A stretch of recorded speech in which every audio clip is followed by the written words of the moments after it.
A healthy LaMelo Ball finally here to stay? Let's talk about it. Welcome back to the Six Hornet podcast, where being the sixth man means bringing the noise without checking into the game. I'm Eric Smith, your host of the podcast. You can also catch some of my articles at Fansided, Swarm, and Sting. Go! Please check that out as well. So the Charlotte Hornets are now 1-10 on the road this season.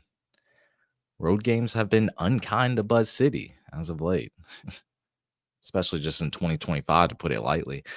They lost to the Knicks on Wednesday night, 119-104. And I think probably the biggest positive takeaway you can get from this game was LaMelo Ball looking like elite LaMelo Ball. 34 points, 12 of 27 shooting, 5 of 13 from 3, 9 assists, 8 rebounds, so basically almost a triple-double. To go along with 1 steal. Big thing, he played 37 minutes. Haven't seen that in a very long time. So no overtime. This wasn't like he got pushed to overtime. He played an actual 37 minutes, which is great. Hornets Nation, the shackles are off, ladies and gentlemen. That's what it looks like. No more minute restriction. Let's hope. I don't know. He's listed as probable for tonight against the Toronto Raptors. Look, before I forget, please remember to like, subscribe, and comment below with your thoughts. Fellow YouTubers, it really helps this podcast get to other Hornets fans just like yourself, and it's completely free. He looked effortless out there, LaMelo Ball. What I noticed in the game, but I really like it. Like when he drives to the basket, I feel like we were missing a lot of that previously in the season. The start and stop kind of drives that really puts defenders in a pickle that Luka Doncic does. Yeah, he was doing that too. Ball handling was incredible, like always.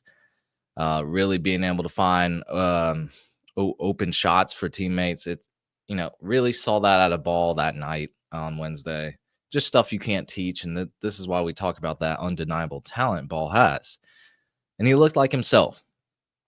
Refs, I think, still have an agenda against him, which is 5% LaMelo Ball's fault with the maturity issues. You don't want to flick off the ref, whether it was bad or not. I know you can try to argue your case, but you don't want to be just disrespectful to the people that can, quite frankly, alter the game.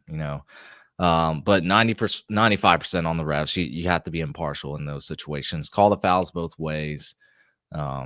It essentially made a fourth quarter comeback impossible with the lack of charity trips for him. So either way, still biggest positive takeaway. This is what you want to see from your star player, and I'm happy about it.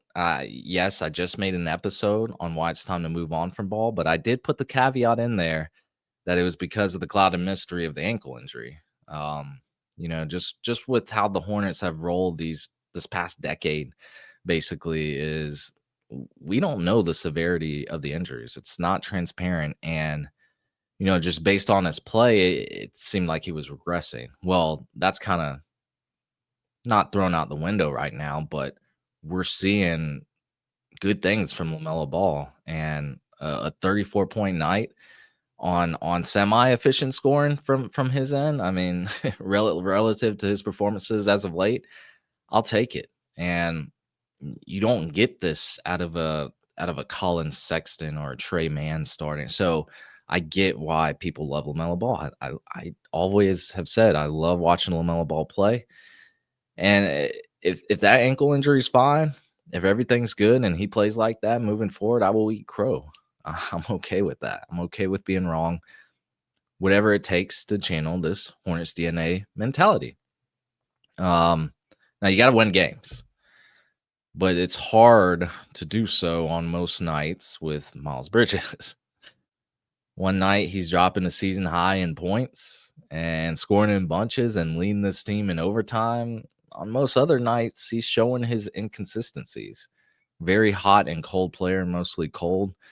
Missing every single one of his threes. Missing layups at an alarming rate. Just these high percentage shots that are low percentage for him. It's not good. And I'm still on the train of it. Miles Bridges kind of doesn't fit this timeline of where the Hornets are in right now. Plus, he can be a menace against this team. Um, he can be detrimental to this team's development. So let him go to a contender. Let him play for a ring there, and I think he'll do well there. But here, I'd rather see some other guys get minutes, like Liam McNeely, even like just T. Saloon. Like, get him minutes at this point in the season, and he is getting minutes. He's back with the team. I think he played 23 minutes the other night. It's interesting because, like, when you look at the box score, sorry, I had to drink some coffee. When you look at the box score, you're like, yeah, he's pretty efficient. 5 for 8, 3 of 5 from 3. You know, he got a few rebounds. You kind of dive deeper, and if you watch the game, there were quite a bit of turnovers that were probably on him that probably weren't recorded in the box score. I mean, 3 turnovers in 23 minutes probably should have been a bit more. He's probably not making the most out of his minutes right now, which is fine. He's still a young player. But he arguably had the worst play of the season that night. Transition defense just got shook. Like he was dancing between, do I bounce off the guy that's in transition now because he might pass it, or should I go at him? And he didn't do either. So he didn't attempt to defend the guy, drive into the basket. Keep it simple, T-John. Just get after your man. You had a couple. Yeah, you had help there with other Hornets players. It wasn't just you on an island. So either way, getting him some more experience, not just in the G League, but NBA level experience, I think would be good for him. And it would open the floor for him to have some more minutes if Miles Bridges wasn't in the situation. Now, trade deadline's a couple months away. Let's see what happens. Maybe the Hornets go on a 10-win streak. Everything changes. Highly unlikely. Let's look at the Hornets Raptors game. Let's preview that. Enough about the Knicks, where we're already a few days past that game. Latest injury update from Charlotte Hornets PR. So Pat Connaughton, Josh Green, Colin Sexton, and Grant Williams are out. So no Sexton. We already knew the other guys are most likely out. Ryan Kalkbrenner, Trey Mann, and Brandon Miller are listed as questionable. And then LaMelo Ball with the wrist sprain is probable. So a good bit of injuries, about half the roster depleted. Nothing new to Buzz City. So nothing we're not used to, right? Obviously, if Sexton is out and Trey Mann is then ruled out, we get pretty thin at guard. Like, we'll be seeing a lot of Antonio Reeves and KJ Simpson, potentially. This is all assuming Ball plays too. Like, he's got the probable designation, which we can never fully count on. Another important one is Brandon Miller. My guy, Brandon Miller. My guy. Yeah. We've been talking about Ball getting healthy, but it really seems like Miller is made of glass at this point. It just pains me to say. I know he landed on that shoulder the last game he played, but dang, man, you're telling me if he takes a fall on that side, it's over basically, or maybe on his back, more compensated to that left shoulder. I don't know. It just seems like he's injury prone at this point. I've always wondered how he really played with that thing wrapped up so tight. Like, there's a lot of bandage or wrap. There's a lot on that shoulder. So it's keeping something in place. It's giving him stability, but still, like, I don't know. I just hope players don't kind of target that. You don't want to have dirty players, but there's dirty players in the NBA. But I'm worried about my favorite player, man. I just want to see Brandon Miller healthy. I want to see Brandon Miller healthy with Conker Nipple and LaMelo Ball. That's what I wanted to see. But it's one thing after another. LaMelo Ball gets healthier. Brandon Miller doesn't. LaMelo Ball has ankle impingement issues going on. Brandon Miller is out with a shoulder injury. I don't know. It just seems like nothing's ever in the right place with this Hornets roster. But again, Back to the Raptors game. I think the Hornets are the Raptors' kryptonite right now. You know, we stripped them of that win streak they were going on in exciting fashion. Musa Diabate, I think, really turns it up a notch against them. He seems like he matches up well. He has positive plus minus ratings in both games against the Raptors this year. So even if Kalkbrenner is out with that ankle contusion, he seems like he's got next up. You know, give him 30 plus minutes. LaMelo could also put on a encore performance. That would be amazing. That would be great for his stock, whether he stays with the Hornets or not. It would just be great to see him really be the star of the show and take this team to another level.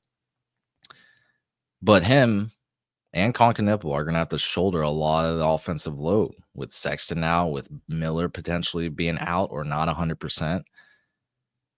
We're going to see some more Sion James. I know I talked about some G League players earlier, but Sion James, I think played 30 minutes the other night. So probably see kind of that dose of minutes from him as well. But not only on the defensive end do we want to see Sion James, but I think he has more to give on the offensive end. I think he has potentially a strong driving slash skill. Can finish at above the rim. He's obviously a good 3-point shooter. Unleash him. Let's see more of Sion James. I would love that. I think right now Sion James is the second best rookie for the Hornets. I think he's ahead of Kalkbrenner, just because of the limitations we've finally seen of Kalkbrenner. I think Sion James has more to give. We'll see though. Can we get a Miles Bridges encore performance? He just had a 35-point game against them.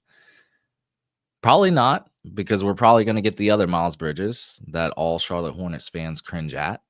But there's always a possibility because Miles Bridges can do it. It's just if he gives us a 3 for 12 8-point outing again with a minus 28 plus minus rate, we're not going to get anywhere. I think he's almost at minus 60 in the last 2 games. Just not going to get anywhere with him, with this team, with him playing like that. So we'll see. I think, the Hornets will play competitive. They've been playing competitive basketball as of late. They do it against the Raptors at a very high rate. They seem to be awake against Toronto. I don't know why, but we'll see. Either way, this season has turned to what is Concanippo's ceiling? Can these players stay healthy? What does this young core look like? What's their trajectory kind of moving forward? Don't think we're really pushing for playoffs at this point, but you want to see some good basketball play out of your young core. That's going to be it for this episode, ladies and gentlemen. Thank you for tuning into the 6 Hornet podcast. We are live on Apple Podcasts, Spotify, and YouTube. Take care, everyone.